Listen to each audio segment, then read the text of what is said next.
నిజామాబాద్ జిల్లాలో ముగ్గురు students missing కేసులో పురోగతి సాధించారు పోలీసులు.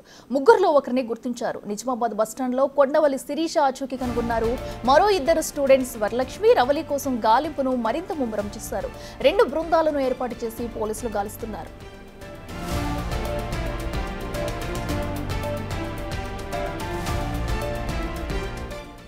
ఇదే అంశానికి సంబంధించి మరింత సమాచారం మా ప్రతినిధి రాజేష్ అందిస్తారు. రాజేష్, చెప్పండి, మరి నిజామాబాద్లో మిస్ అయిన ముగ్గురు స్టూడెంట్స్ లో కూడా ఒకరు ఆచూకీ అయితే లభ్యమైనట్టు కూడా మనకి తెలుస్తుంది. వాళ్ళని ఎలా పట్టుకున్నారు? మిగతా ఇద్దరు పరిస్థితి ఏంటి? వారి కోసం ఎలా కలుస్తున్నారు? డీటెయిల్స్ ఏంటి? నిజామాబాద్ జిల్లాకు సంబంధించి నగరిపేటలో ముగ్గురు 10వ తరగతి విద్యార్థులు మిస్సింగ్ అయ్యారు. ఉదయం నుంచి కూడా గాలింపు చర్యలు చేపట్టారు. ఇప్పటికే కొండవల్లి శిరీష ఆచూకీ లభ్యమైంది. నిజామాబాద్ బస్టాండ్ లో శిరీషను గుర్తించారు పోలీసులు. మరో ఇద్దరు విద్యార్థులు ఎవరైతే ఉన్నారో వరలక్ష్మి, రవలి కోసం పోలీసులు గాలింపు చర్యలు చేపడుతున్నారు. 2 బృందాలుగా ఇప్పటికే పోలీసులు గాలింపు చర్యలు చేపడుతున్నారని చెప్పుకోవచ్చు.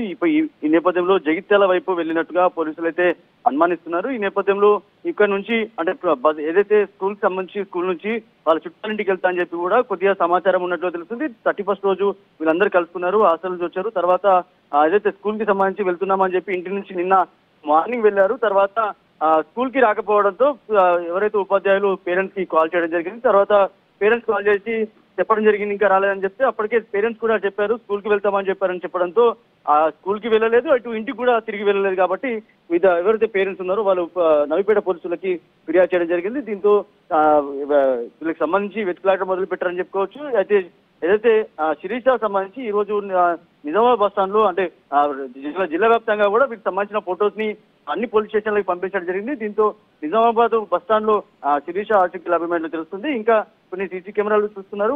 ఏదైతే జగిత్యాలకు సంబంధించిన వైపు వెళ్ళినట్టుగా మరో ఇద్దరు ఎవరైతే ఉన్నారో వాళ్ళిద్దరు వెళ్ళినట్టు తెలుస్తుంది. వరలక్ష్మి, రవలికి సంబంధించి వాళ్ళ వివరాలు కూడా కొద్దిగా వచ్చే అవకాశం ఉన్నట్టుగా పోలీసులు చెప్తున్నారు.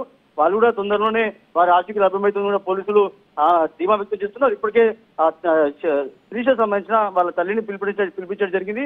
ప్రస్తుతం వాళ్ళ తల్లి పోలీసుల దగ్గరనే ఉంది. కొద్దిసేపట్లో వాళ్ళ శిరీషను కూడా అప్పగించే అవకాశం ఉన్నట్టు తెలుస్తుంది. మరో ఇద్దరి కోసం కూడా గాలింపు చర్యలు చేపడుతున్నారు. అయితే రాజేష్, ఎవరైతే శిరీష ఆచూకీ లభ్యమైందో తన నుంచి ఏమైనా వివరాలు సేకరించారా పోలీసులు? అంటే ఎలా మిస్ అయ్యారు, ఏం జరిగింది అనేది డీటెయిల్స్ ఏమైనా తెలుసుకున్నారా? అంటే శిరీషకు సంబంధించి శిరీష చెప్తుంది నేను వాళ్ళతోటి వెళ్ళలేదు, వాళ్ళిద్దరు వేరే ఎట్లా వెళ్ళారు అనేది కూడా శిరీష పోలీసులకు చెప్పినట్టు తెలుస్తుంది. అంటే శిరీష అక్కడ నుంచి అంటే మామూలుగా నిజామాబాద్ వైపు వెళ్ళి వస్తానన్నట్టు అక్కడ శిరీష తల్లికి చెప్పినట్టుగా తెలుస్తుంది. దానికి సంబంధించి పోలీసులు కూడా అదే సమాచారం ఉన్నట్టు తెలుస్తుంది. క్యాజువల్ గానే బయటకు వెళ్ళినట్టుగా తెలుస్తుంది. కానీ శిరీష ఆచూకీ లభ్యమైంది. మిగతా ఇద్దరు ఎందు గురించి వెళ్ళారు, ఎటువైపు వెళ్ళారు అనేది కూడా పోలీసులు గాలింపు చర్యలు చేపడుతున్నారు. దానికి సంబంధించిన వివరాలు కూడా సేకరించే పనిలో ఉన్నారు. కుటుంబ సభ్యులు కూడా మాట్లాడారు. వారి ఆచూకీ కూడా జగిత్యాల వైపు ఉన్నట్టుగా తెలుస్తుంది. మరి కొద్దిసేపట్లో జగిత్యాలకు సంబంధించిన పోలీసులు అందరూ కూడా సమాచారం ఇవ్వడం జరిగింది. దానికి సంబంధించిన పోలీసులు కూడా విచారణ చేస్తున్నారు. Right Rajesh, thank you.